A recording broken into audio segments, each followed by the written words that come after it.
What's going on, everybody? This is Sai from Forge Physio. Today we're going to go over our ankle mobilization series. So this is a movement that we like to do with all of our clients that are coming off of some sort of orthopedic based injury. It's where they start to lose range of motion in their foot, their lower limb, and their knee. So this is a relatively unweighted position. If I just use a wall and then I go into this half kneeling position. So let's say that my right side is my surgical side. What I'm gonna do is I'm gonna get set up to where my toe is on the wall, okay?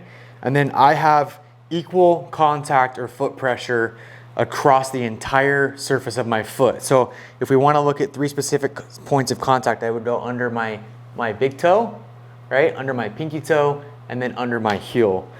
And when I get that set, what I like to do is just start by bringing my knee to the wall in any way that you can. For a lot of people, this is gonna feel relatively tight. So if the knee has to drift inside, that's okay. If you're able to let the knee drift outside, do so. So one way that you can combine that is you can do all three planes. So you can go forward, pause for a couple seconds, back off, let your knee drift inside, pause for a couple seconds, back off, and then let your knee drift on the outside, pause for a couple seconds, and back off. So if I'm facing the camera, pretend there's a wall, I'm gonna go forward, pause, I'm gonna drift out, pause, and I'm gonna let my knee come across my body and pause. If that bothers your hip, in terms of like pinching sensation, just do whatever you can without getting any sort of irritability in the front of that hip joint, okay? And then what we can do is from there, we can add different motions. So I can keep my knee back and I can work on letting my foot collapse, so pushing my arch down into the ground. And a lot of times that'll like feel like you're pulling your pinky toe up, and then trying to create as big of an arch as possible, keeping my big toe down, right? And then what we can do is we can add some rotation by reaching out with our foot, reaching in with our foot, and then I can drive up into my toes and get my heel off the ground, come back down, and then I can lift the front part of my foot off the ground, okay?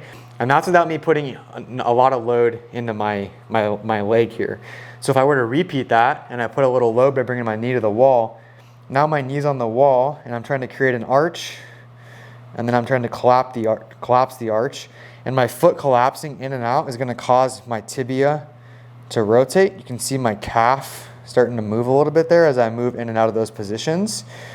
And then with my knee on the wall, I can try to pick the front half of my foot up. That's gonna be a lot more challenging. I can drive into my calf by raising my heel off the ground and keeping my knee on the wall.